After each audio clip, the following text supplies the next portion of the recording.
Hi, this is John Wynn with JBCN. Joining us here is Lino Rulli, alum of St. John's and the School of Theology. This year, he is the McCarthy Center resident. And how are you? So I lost my voice. My voice is just coming back, so this is not the way I typically sound. I'm fine. Now, on Sunday, you got here in preparation for your residency. How does it feel to be back at your alma mater? It feels weird because all the memories I've got, the ones I remember. So there's some hazy memories I have from college, but coming back is this fantastic feeling because it feels like home. Mm-hmm. And then I look around, and here's the worst part about getting old. Do what you can to never get old, because the worst part is when I look at you, when I look at the crew here, when I look at the students, I'm like, oh, hey, what's up? You see me as old, and I'm like, oh, we're all in this together, right? Because when I was on campus, I was young. I was once you, and now I'm old. And so it's really funny to be back here because it's this great feeling of home, and then I can't stop by Tommy 4 because none of my friends live there anymore. Then I'm just some weird old guy in the dorms. Hey, what's up? What's up, pigs? How you doing? Yeah, it doesn't really work. Tell me a little bit about yourself then as a college student and now. Well, I had a mullet. I think that's the number one thing everybody you should know about me. I got here in 1989. I didn't have gray hair, and I came to St. John's because my dad made me come to St. John's. My dad said, if you want me to pay for your college, you're going to St. John's. So I came to St. John's to have fun. I never had plans for my future. I never had ideas of what I should do. I was just like, all right, let's go to college and have some fun. What were one of the most important things that you learned at college?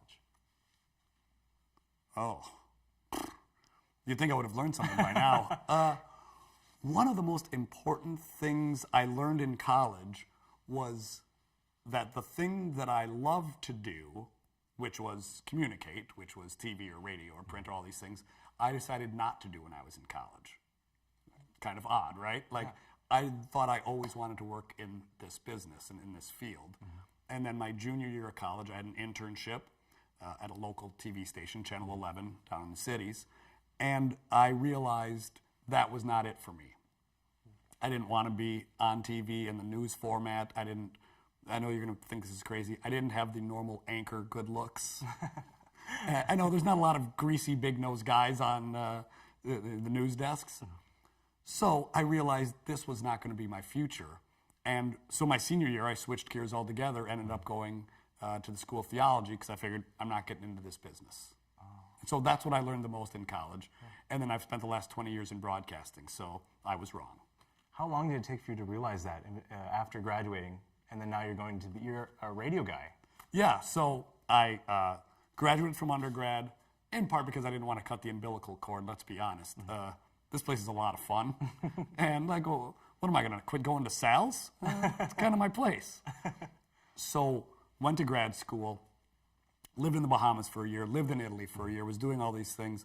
When I came back to America, I basically fell into a television job and worked in TV for 10 years, and then have worked in radio for the last 12 years. Mm-hmm. Not at all what I have planned. Mm-hmm. Now, obviously, St. John's is a very Catholic upbringing and roots.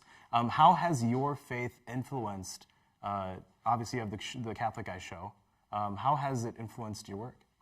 Yeah, it's weird because I would never have expected, and I don't know why not. If you get an undergrad degree in communications and a master's degree in theology, mm-hmm. it does seem like a logical fit to work in that particular field. I know the experience of being Catholic. I'm born and raised Catholic. It's something I can talk about. So Catholicism has just always been a part of my life, not because I'm a good Catholic, but because it's who I am. Mm-hmm. And now, for the Bennies and Johnnies here, obviously you're here for your residency. What is one piece of life advice that you would give to them here? The one piece of advice, which was the one piece of advice nobody ever gave me, which gets into the whole, what am I most passionate about, right? Mm-hmm. I wish somebody would have told me, Lino, what do you really love? I love comedy. I love TV. I love radio. Those are the things I always loved. Mm-hmm. Well, isn't it possible God put those passions and desires in your heart for a reason? And so that's what you should be doing with your life. I wish the advice somebody would have given me was, take the thing you love the most and make your career out of that. Take what you love And that's how, if you still want to serve God, you can serve God by being a mechanic. You can serve God by working for the Foo Fighters. You can serve God by working explicitly in the church, but take what you love in the first place.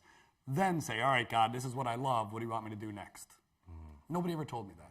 Now, for the students here, if this is the first time that they've heard of you, where can they How find you? dare you? What do you mean? I'm so popular.